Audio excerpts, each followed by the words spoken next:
اللہ تعالیٰ بہت مہربان ہے، بہت رحیم ہے، اور اللہ تعالیٰ ہماری شہرک سے بھی زیادہ قریب ہے۔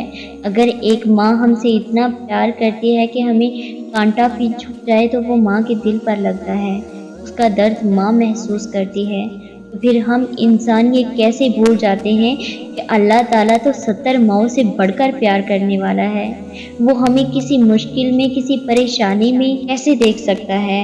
بات ہے توکل کی۔ اللہ تعالیٰ کی ذات پر توکل کرنا سیکھیں اور پھر دیکھیں کہ آپ کے بند راستے، آپ کے بند دروازے کس طرح سے کھلتے ہیں۔ توکل اور یقین کا مطلب یہ ہوتا ہے کہ رائی کے دانے کے برابر بھی شک نہ کرنا، مایوس نہ ہونا اللہ تعالیٰ کی رحمت سے۔ جب انسان اللہ تعالیٰ کی رحمت سے مایوس ہو جاتا ہے، نا امید ہو جاتا ہے، تو اسے پھر کچھ نظر نہیں آتا، وہ کسی بھی چیز کو محسوس نہیں کر پاتا، وہ اللہ تعالیٰ کے فضل کو، اللہ تعالیٰ کے رحم کو محسوس نہیں کرتا۔ اسے صرف نظر آ رہی ہوتی ہیں تو اپنی پریشانیاں، اپنی وہ حالات نظر آ رہے ہوتے ہیں جن میں وہ گھرا ہوتا ہے، لیکن اگر ایسے میں ہی انسان ہمت کرے اور اللہ تعالیٰ کی رضا کے لیے اپنے قدم بڑھا دے اور اپنے حالات کو اللہ تعالیٰ کے سپرد کر دے، پھر دیکھیں اللہ تعالیٰ کیسے کیسے راستے نکالتا ہے، کیسے کیسے وہ آپ کی مدد کرتا ہے، کیونکہ اللہ تعالیٰ بہت مہربان ہے، بہت رحیم ہے۔ جس طرح اللہ تعالیٰ فرماتا ہے کہ جب میرا بندہ مجھے یاد کرتا ہے تو اس سے پہلے میں اسے یاد کرتا ہوں، اور اللہ تعالیٰ توفیق ہی ہمیں تب دیتا ہے جب وہ ہمیں یاد کرتا ہے۔ تو اللہ تعالیٰ کی رحمت سے،